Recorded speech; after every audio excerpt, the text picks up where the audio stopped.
Une structure métallique est un assemblage de barres dont chacune a ses fonctions propres.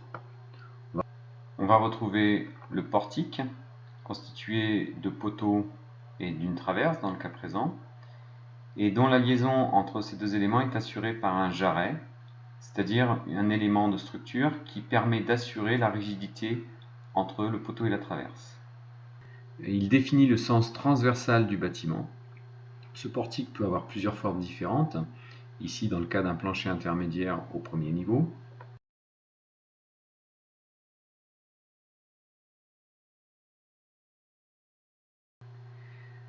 Perpendiculairement à ces portiques, on va retrouver en façade les longs pans.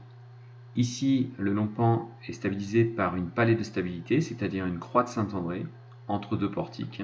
On retrouve bien les portiques ici.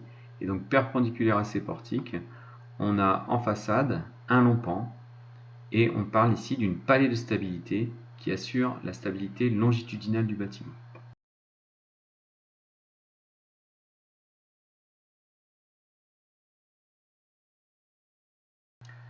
Lorsque on n'a pas la place de mettre une croix, parce que par exemple ici on a un ensemble de fenêtres, cette stabilité longitudinale va être assurée par un portique de stabilité. Alors, ce portique de stabilité est composé de poteaux soudés à l'intérieur des poteaux de portique, on va parler ici de contre-poteaux, donc de contre-poteaux et d'une traverse. Ici, en partie supérieure, étant donné qu'il n'y a pas d'ouverture, on a pu mettre une croix de Saint-André.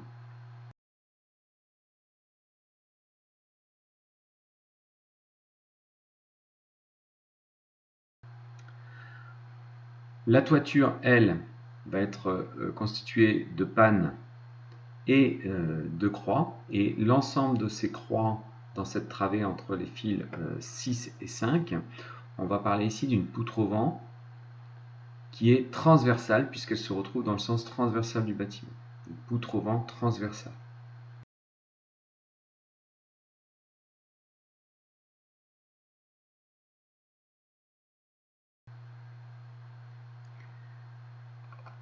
Les pannes, elles, sont là pour reprendre la couverture, et généralement elles sont posées sur l'aile supérieure de la traverse.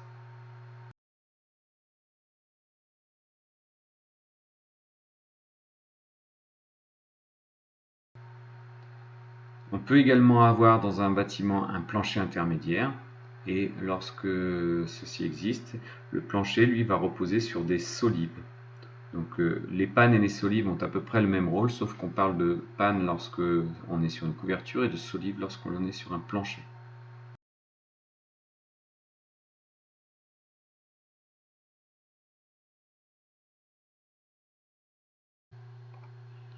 De manière à masquer depuis l'extérieur la couverture et à présenter une façade rectangulaire, le bâtiment est très souvent ceinturé d'un acrotère.